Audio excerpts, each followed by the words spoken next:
देखो बच्चों, ये कबीर का पहला पद है। ध्यान से सुनेंगे। हम तो एक एक करि जाना, दोई कहें तिनहि को दो जग जिन नाहिन पहचाना। एके पवन एक ही पानी, एके ज्योति समाना। एके खाक गड़े सब भांडे, एके कोहरा साना। जैसे बाढ़े काष्ठ ही काटे, अग्नि न काटे कोई।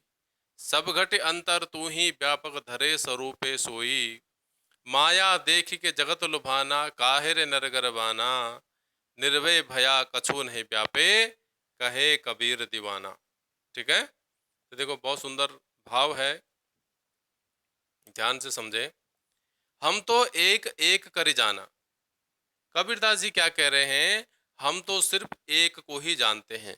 एक कौन है? वो ईश्वर, जिसने इस सृष्टि को बनाया है ना। तो वो कैसा है? वो निर्गुण है, निराकार है, उसका कोई आकार नहीं। और वही ईश्वर है, वही सर्वशक्तिमान है।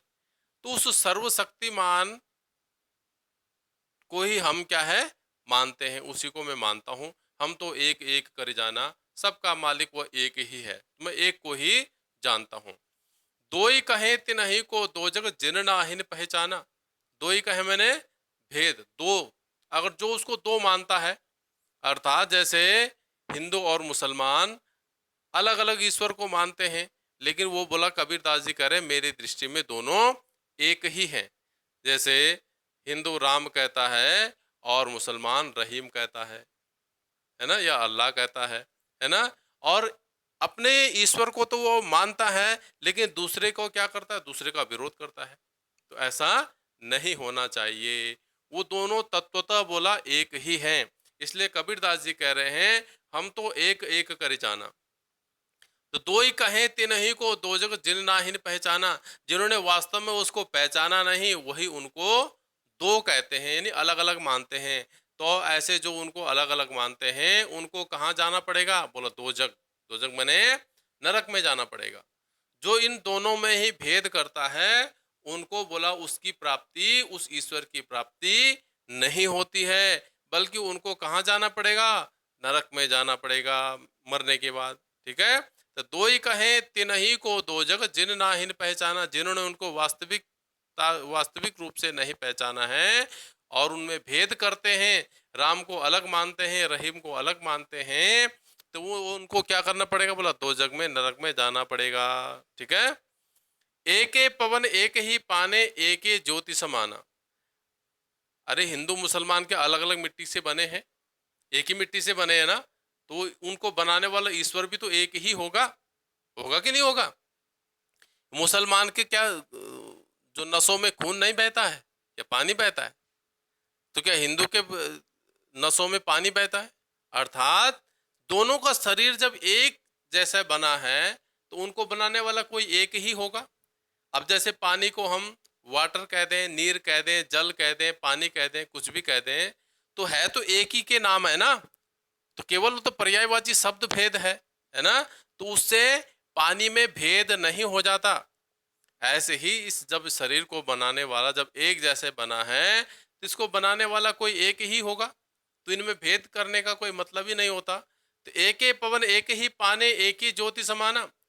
एक ही पवन है, हवा जो बह रही है किसी के लिए अलग अलग तो बह नहीं रही है, सबके लिए एक जैसे हवा बह रही है। और एक ही पानी, पानी सबके लिए एक समान है ना। और एक ही ज्योति समाना। और सबके भीतर भी वो ईश्वर ही, सर्वशक्तिमान जो ईश्वर है, वही क्या चेतन रूप में वही हमारे शरीर के भीतर बैठा है। ठीक है ना। तो एक ही ज्योति समाना। ज्योति मैंने प्रकाश, प्रकाश कौन? वही चेतन तत्व, वही सबके भीतर, सबके शरीर के अंदर वही बैठा हुआ है। तो फिर उसमें भेद कहाँ से हो गया? है ना। तो जो भेद करने वाले हैं, कबीर कह रहे हैं कि उन्होंने उनको वास्तविक रूप से जाना ही नहीं, और उनको क्या करना पड़ेगा?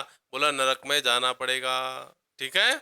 जैसे बोला, एक एक खाक गड़े सब भांडे, एक एक कोहरा साना। कोहरा मैंने कुम्हार, साना मैंने मिट्टी को मिला करके क्या करता है? खाक मैंने मिट्टी, एक ही मिट्टी से क्या करता है? गड़े सब भांडे, बहुत सारे बर्तन बना देता है ना। उसी मिट्टी से घड़ा भी बनाते हैं, उसी मिट्टी से कसोरा भी बनाते हैं, उसी मिट्टी से चिलम भी बनाते हैं। तो वही मिट्टी घड़े में तो क्या कर रहे हैं, ठंडा पानी दे रही है, घड़े सुराही आदि में, और वही मिट्टी क्या करते हैं, चिलम में गरम गरम तंबाकू पीते हैं ना उससे। तो वही मिट्टी तत्वतः एक ही है।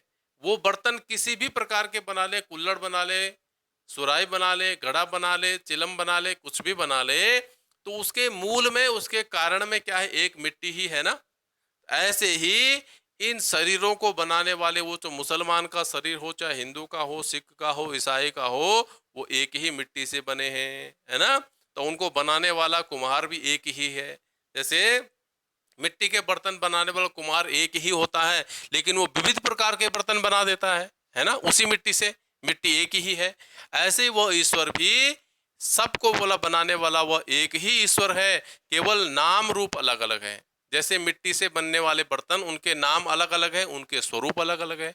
ऐसे ही बोला इन शरीरों को बनाने वाला ईश्वर एक ही है, और उसमें नाम रूप अलग अलग है। यानी कि मनुष्य हो गया, अन्य जानवर, इतने जानवर हो गए, उसी मिट्टी से सब बने हैं, है ना। उसी मिट्टी से मनुष्य बना, उसी मिट्टी से पशु पक्षी जानवर आदि बने हैं। अब नाम रूप अलग अलग हो गए, लेकिन तत्वतः मूल में एक ही मिट्टी है, और बनाने वाला कुमार भी वो सर्वशक्तिमान एक ही ईश्वर है। तो उनमें भेद किसी भी कीमत में नहीं हो सकता। इसीलिए कबीर कह रहे हैं, जो भेद करता है उनको नरक में जाना पड़ेगा। ठीक है। और उदाहरण देख रहे हैं, जैसे बाढ़ी काष्ट ही काटे, अग्नि न काटे कोई। जैसे काष्ट मैंने लकड़ी, बाढ़ी मैंने बढ़ई, बढ़ई मैंने कारपेंटर, जो लकड़ी का काम करता है। जैसे लकड़ी में बोला आग विद्यमान रहती है, तभी तो वो जलती है, जब उसमें आग रहती है ना, नहीं तो पत्थर क्यों नहीं जलते, है ना। तो लकड़ी में आग रहती है, इसलिए क्या है, जैसे बोला आग रहते हुए भी जो बढ़ई यानी बढ़ई है, जो कारपेंटर है, वो लकड़ी को काट सकता है, लकड़ी में रहने वाले आग को नहीं काट सकता, है ना। ऐसे ही बोला सब घटी अंतर तू ही व्यापक धरे स्वरूपे सोई। ऐसे ही बोला जैसे लकड़ी में आग विद्यमान है, ऐसे ही तू ही, मैंने उस ईश्वर के लिए कह रहे हैं कि हे ईश्वर तू ही सब घटी मैंने शरीर में, घट मैंने घड़ा भी होता है, और घट मैंने शरीर भी होता है। तब प्रत्येक शरीर के अंदर में तू ही व्यापक रूप से बैठा हुआ है। धरे स्वरूपे सोई, तूने ही ये विविध रूप धारण किए हैं, और तू ही सबके अंदर व्यापक रूप से बैठा हुआ है। जैसे बोला लकड़ी में आग व्यापक रूप में रहती है, और लकड़ी को काटने वाला लकड़ी को काट सकता है, लेकिन उस अग्नि का वो कुछ नहीं बिगाड़ सकता, उस अग्नि को नहीं काट सकता। ऐसे ही इस शरीर का, इस घट का कोई अंत कर सकता है, इसको मिटा सकता है, लेकिन इसमें रहने वाला जो व्यापक तत्व ईश्वर है, उसका कोई कुछ नहीं बिगाड़ सकता, है ना। शरीर में जो रहने वाला ईश्वर है, उसका कोई कुछ नहीं बिगाड़ सकता। जैसे बोला उस लकड़ी में रहने वाली आग का कोई कुछ नहीं बिगाड़ सकता, है ना। तो इसलिए बोला उनमें कोई भेद किसी भी कीमत में नहीं हो सकता। तो माया देगी के जगत लुभाना, काहे रे नर गरबाना। तो यहाँ पर संबोधित करके कह रहे हैं इस मनुष्य को कि माया देखी के जगत लुभाना, माया को देख करके, माया के चक्कर में पड़ करके तो जगत में उसके लोभ में पड़ गया है, और उसको तू जुटा करके तू बहुत अपने आप को गर्व महसूस करता है, बहुत गर्व महसूस करता है तू वस्तुओं को जुटा करके, है ना।